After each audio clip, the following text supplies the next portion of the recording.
you will hear a man, Martin Hill, phoning an estate agent in order to find some accommodation. First, you have some time to look at questions 1 to 3.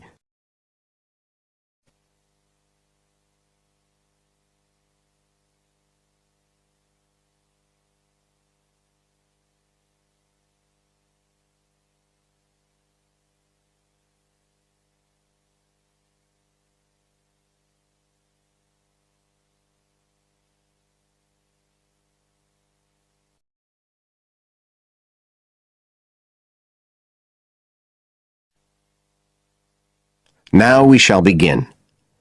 You should answer the questions as you listen, because you will not hear the recording a second time. Listen carefully and answer questions 1 to 3.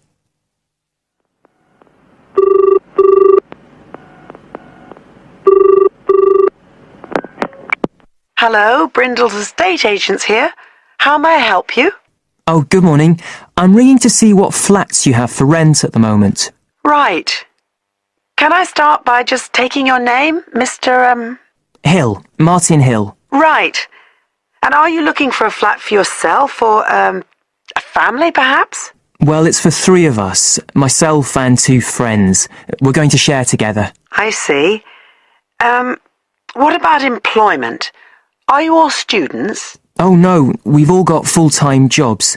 2 of us work in the central bank, that's Chris and me, and Phil, that's the other one, is working for Hallam Cars, you know, at the factory about 2 miles out of town.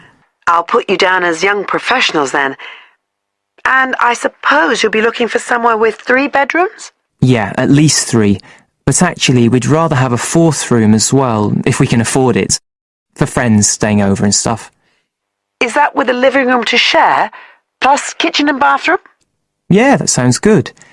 But we must have a bathroom with a shower. We don't mind about having a bath, but the shower's crucial. Okay, I'll just key that in. And are you interested in any particular area? Well, the city centre would be good for me and Chris, so that's our first preference. But we'd consider anything in the west suburbs as well, really. Actually, for Phil, that'd be better, but he knows he's outnumbered. But we aren't interested in the north or the east of the city.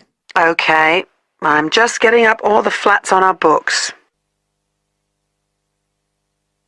Now you have some time to look at questions 4 to 10.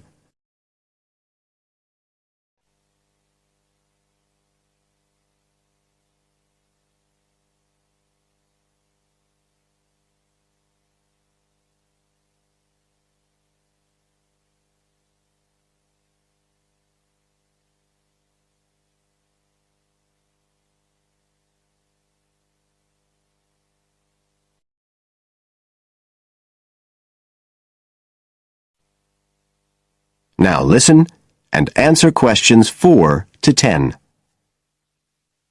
Just looking at this list here, I'm afraid there are only 2 that might interest you. Do you want the details? Okay, let me just grab a pen and some paper. Fire away. This first one I'm looking at is in Bridge Street and very close to the bus station. It's not often that flats in that area come up for rent. This one's got 3 bedrooms, a bathroom and kitchen, of course, and a very big living room. That sounds a good size for you. So what about the rent? How much is it a month? The good news is that it's only £450 a month. Rents in that area usually reach up to $650 a month, but the landlord obviously wants to get a tenant quickly. Yeah, it sounds like a bit of a bargain. What about transport for Phil? Well, there'll be plenty of buses, so no problem for him to use public transport. But unfortunately there isn't a shower in the flat. And that location is likely to be noisy, of course. Okay, what about the other place? Let's see. Oh, yes. Well, this one is in a really nice location, on Hills Avenue. I'm sure you know it. This looks like something a bit special. It's got 4 big bedrooms and, there's a big living room.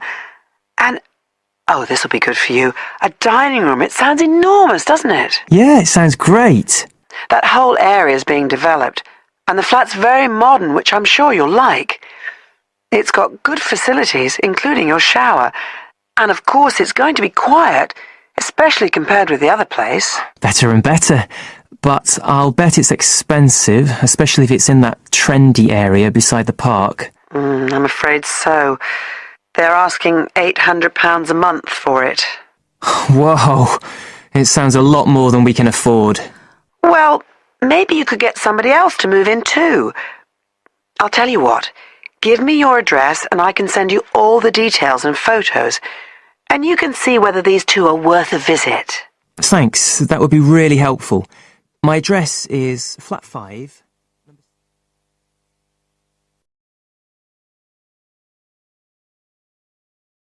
That is the end of part 1.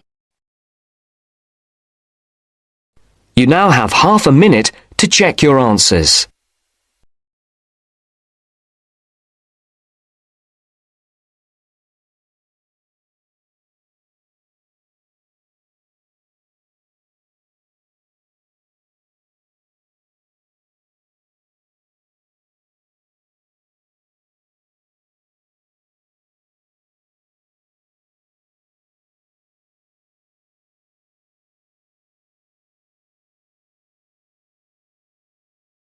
Now turns to part 2.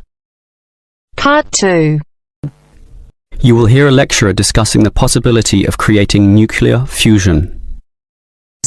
First, you have some time to look at questions 11 to 15.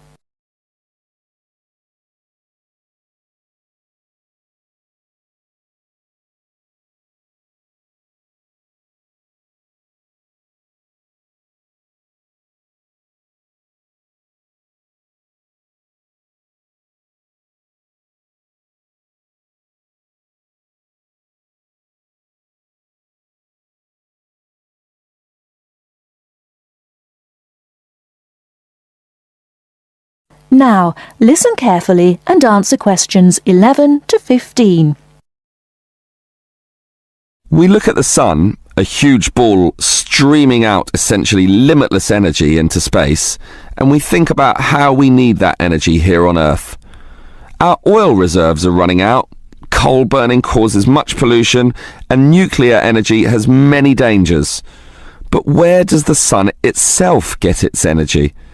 The answer is that the sun makes it using fusion, or, more specifically, in a hydrogen fusion process. There is no pollution, no radioactivity, no waste products, and we have plenty of hydrogen. So, hydrogen fusion seems the perfect answer to our energy needs, and scientists have long attempted to achieve it here on Earth. So what happens during this process? The first step is to make two light atomic particles approach. In the case of our sun, these are hydrogen particles, the lightest and also the easiest to deal with. However, the problem is that the nuclei of atoms have electric fields, and fusion between these particles is opposed by their similar electric charge. They most naturally repel each other, and the nuclei of all elements are exactly the same in this respect. Thus, in order to overcome this repulsion and force them together, in the second step, the particles are heated. The trouble is, you need a lot of heat, incredible temperatures of the sort only seen on the surface of the sun. This is many millions of degrees, far higher than the melting point of any known material. Still, the concept is simple. The hot, wildly moving particles, which are now called plasma, will crash into each other, resulting in the third step, the fusion into helium, which releases energy and begins a self-sustained process. Before you hear the rest of the talk, you have some time to look at questions 16 to 20.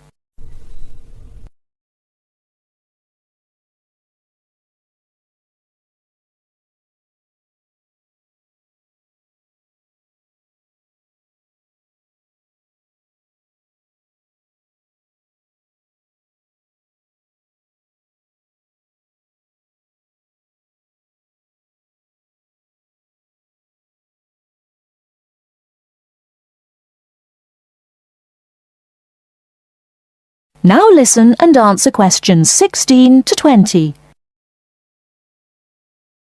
So, we know how fusion works. Thus, the big question is, can we create it here on Earth?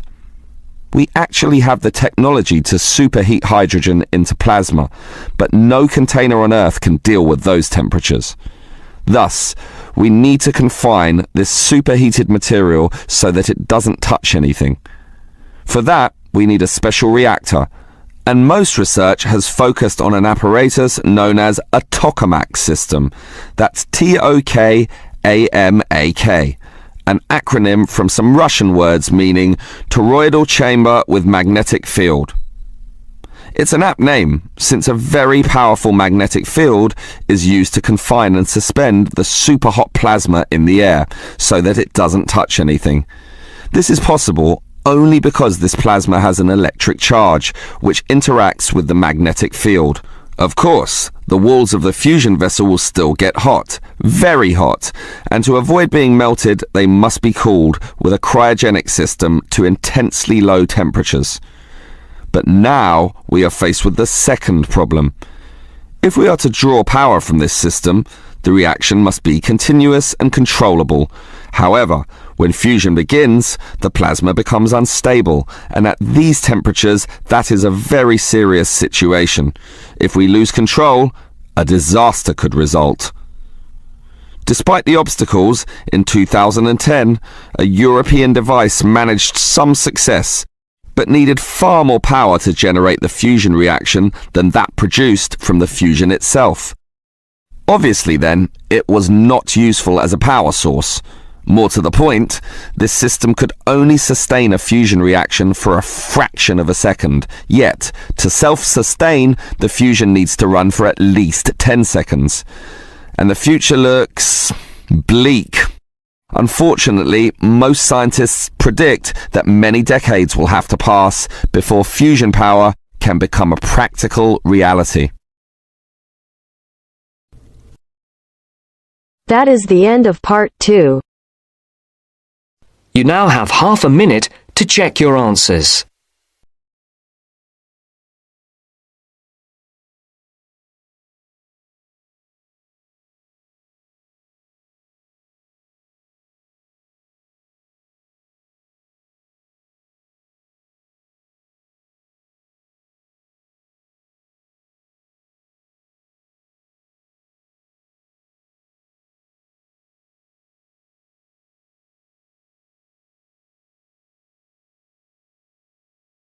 Now turns to part 3.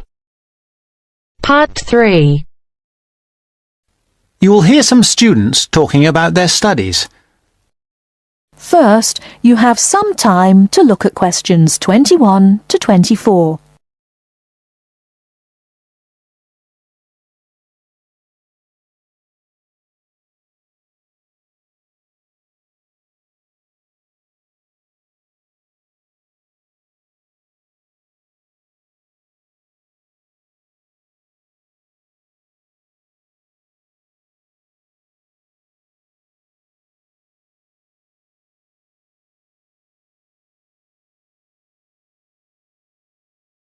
Now, listen carefully and answer questions 21 to 24.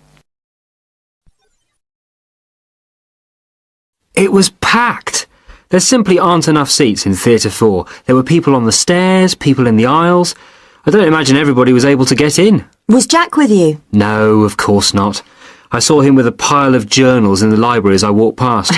You haven't seen him because you've been in here in the kitchen drinking coffee all morning, whereas he has been studying hard. Not me. I've been in my bedroom reading for my assignment on education in the classical world.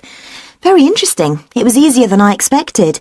I should have been at the gym training for my next race, but that'll have to wait. And did you find your first lecture interesting? Absolutely fascinating. We talked about this experiment.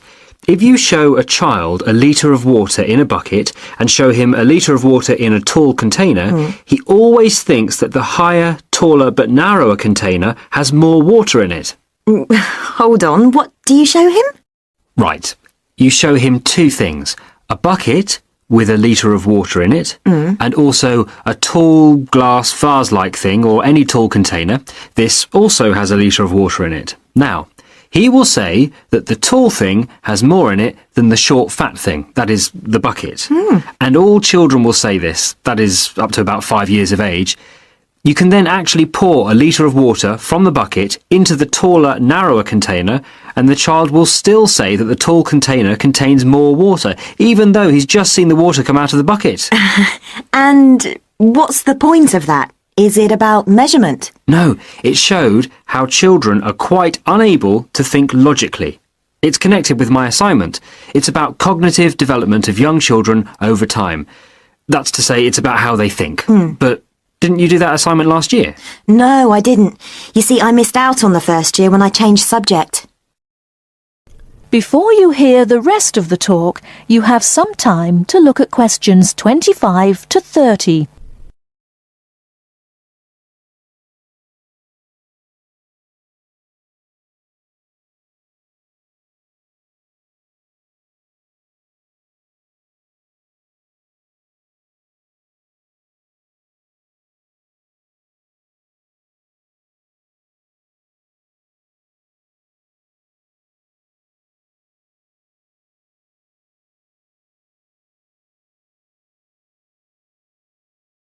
Now listen and answer questions 25 to 30. I started psychology in the second year, which is where I am now. Lucky you. I'm not so sure. I've missed out on a lot of the basic stuff like that, and I will have to catch up in my own time, so I'm relying on you. Oh yes, I remember. What did you study before you changed? I studied law. Why didn't you continue? I found some of the subjects interesting enough. In fact, the criminal area was fascinating in general, but a lot of the law is very technical. It's full of little details which can be very difficult to understand. And I've got a terrible memory too. I could never get all the rules and exceptions into my head. My number one hate really was international trade, which was a minefield of rules and exceptions. In fact, I think it was a complete nightmare. But law is such a popular subject. Lots of people would like to study it. I'm sure they would, but they often don't realise that it's very book-based. You spend most of your time reading about famous cases sitting in a stuffy library, and very occasionally you get out to a lecture or maybe a seminar. What do you find that's better about psychology? Most of all, I like the experimental psychology we have to study. This involves doing something, so it's practical, and with any luck you can make a small, very small, contribution to knowledge. And it is so useful in many careers, for example, business, commerce, education. Law is too, you know. Yes, but the training is so long. You have to spend at least another 2 years on a professional practice course before you can start working. No, I'm happy with psychology. Well, as a psychology student too, I must say I agree with absolutely everything you've said, of course. That is the end of part 3. You now have half a minute to check your answers.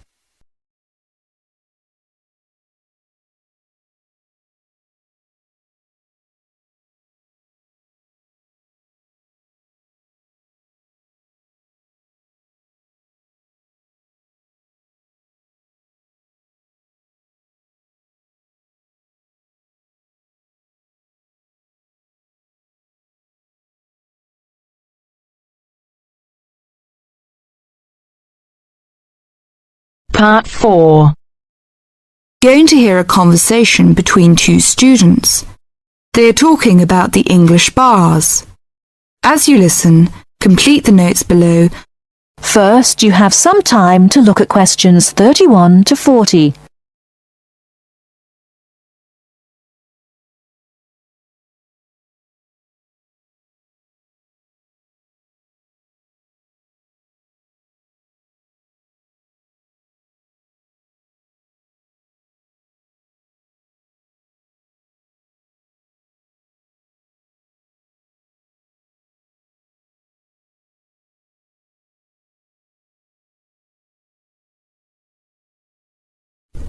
Now, listen carefully and answer questions 31 to 40. Kevin, could you tell me something about the bars? I have never been to a bar. You see, Steve, my classmate, has invited me to go to a bar tonight. I see. You know, the word bar means a room in a pub. We say the bar when we mean the part of that room where drinks are kept. Soon after you go into the pub, you'll realize that nobody comes to the tables to take orders or money. Instead, customers go to the bar to buy their drinks. I see. People will go to the bar directly to get their drinks and don't wait for someone to come to take their orders. That's right. People don't queue at the bar, but they do wait till it's their turn. Oh, how do I pay? I mean, do I pay directly after I get the drink, or do I have to wait till I'm ready to leave like I do in a restaurant? It's not the custom to pay for all your drinks when you're ready to leave. Instead, you pay at the bar each time you get drinks. It helps if you're ready to pay as soon as you're served, and you'll notice that many people wait with their money in their hands. I see. Do I have to give a tip? No, it's not the custom to give a tip. It's very common for friends to buy their drinks together in rounds. This means that each person takes a turn to buy drinks for everybody in the group. It's faster and easier, both for you and for the person serving, if drinks are bought in this way.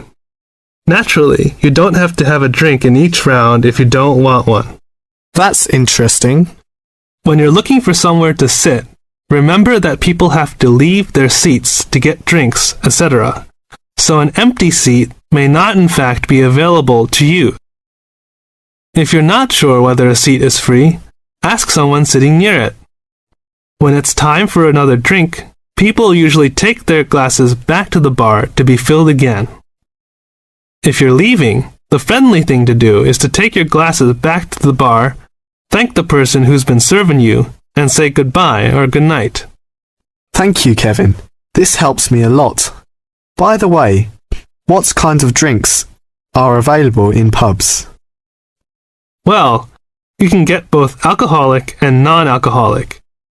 Beside alcoholic drinks, such as beer and wine, there is cider, which is made from apples, usually sold in bottles, port, a type of thick sweet wine from Portugal, sherry, which is a type of wine from Spain, and spirits. These are a kind of strong alcoholic drinks such as whiskey and brandy. What about non-alcoholic? I don't drink alcohol. Well, they offer all kinds of fruit juices, such as orange and tomato. These drinks are usually sold in small bottles. And soft drinks, we often call sweet drinks, like Coke and Fanta. They are normally sold in small bottles or cans. And lemonade, which is a clear and sweet drink made with carbonated water. They also serve cordials. What are cordials? Cordials are strong and sweet drinks tasting of fruit, such as lime cordial, black currant cordial. They are often added to other drinks or drunk with water. I don't like sweet drinks. Are there any other non-alcoholic drinks? Yes, mineral water, but it's not available in all pubs. Kevin, one more question. What is VAT? I saw this on most goods in Britain. Well, VAT stands for Value Added Tax. The price shown on most goods in Britain includes a tax of 15%. If you use the retail export scheme, this tax can be returned to you if you take the goods with you when you leave Britain. You may have to spend a certain sum of money before you qualify for the scheme, and you'll have to show your passport. Ask in the shop if they operate the retail export scheme. If they do, the shop assistant will explain how you can get the tax back and fill in a form with you. VAT is also charged on hotel, restaurant bills, theater, cinema tickets, and car hire. Are these refundable? No, it's not refundable in these cases. Thank you very much. I really learned a lot.